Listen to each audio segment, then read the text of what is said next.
Meanwhile, also from New York, the largest anti-Wall Street rally since the credit crunch happened yesterday. Thousands of workers and trade union leaders marched in anger over lost jobs, ruined lives, and they're demanding answers from the source of who they believe is responsible, who's the source of the trouble, the banks. RT's Anastasia Churkina takes us to the streets of the Big Apple for more. It's not every day New York becomes a sight like this. Traffic comes to a halt in the financial district as rallying crowds swamp the streets in the biggest anti-Wall Street demonstration since the U.S. was hit by an economic crisis.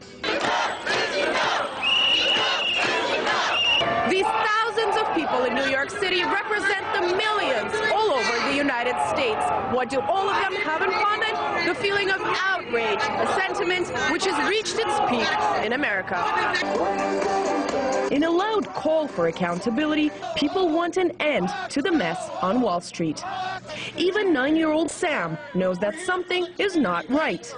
They're just doing the reverse of Robin Hood. They're stealing from the poor who need all their things to live and giving it all to the rich. Makes no sense. Because of the scams of Wall Street's fat cats, millions of Americans lost their homes. Millions more lost their jobs. When the top 1% of wealth in this country controls political decisions, when the money that comes straight out of banks goes to bonuses instead of taking care of some of the problems that we need, and that same money goes to pay for the politicians that make those decisions, people should be damn annoyed. Instead of bailing out the people, the U.S. government made the taxpayer foot the bill for the too-big-to-fail companies. Time went by and no one was punished for creating the economic tsunami. If I did that, if he did that, if he did that, we'd be in jail. All right? They'd call it a racket, a scam, and we'd be in jail. They got away with it, and they got bonuses to boot.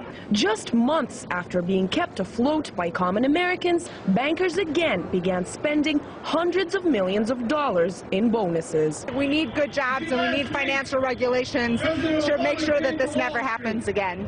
All of this outrage is not making too many bankers bite their lips in shame. Record high cash is being spent on an army of lobbyists to make sure they work 24/7 in Washington to prevent financial reforms.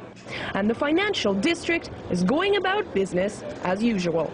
Except now, the bull on Wall Street is no longer being rubbed for luck as a symbol of financial optimism, but needs bodyguards of its own.